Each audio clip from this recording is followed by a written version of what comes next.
अस्सलामुअलैकुम, Asia 41 news के साथ मैं हूं आपकी मेजबान मुतरबा यूसुफ।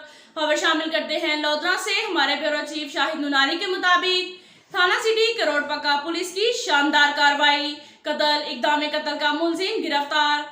SHO थाना सिटी करोड़ पक्का शाहिद इसहाक ने अपनी टीम के हमरा इक़दाम कत्ल का मुलजिम रियाज गिरफ्तार कर लिया। मुलजिम शहबाज और मुलजिम रियाज ने मकान के तनाजे पर शफी पटवारी को कत्ल किया था। मुलजिम शहबाज को कबल अजीम थाना सिटी करोड़ पक्का जबकि मुमताज और फयाज को सदर करोड़ पक्का पुलिस गिरफ्तार कर चुकी है। मुलजिम रियाज ने शहबाज वगैरह के साथ मिलकर रेड के लिए जाने वाले पुलिस मुलाजमीन पर फायरिंग करके पुलिस कांस्टेबल शाकिर और बच्चे अहमद नवाज को जख्मी किया था। पुलिस मुकाबले का मुकदमा थाना सदर करोड़ पक्का में दर्ज है। मुलजिम को कानून के मुताबिक सख्त से सख्त सजा दिलवाई जाएगी। अब तक के लिए इतना ही काफी है। मिलते हैं अगले बुलेटिन में, हमारे साथ रहिएगा।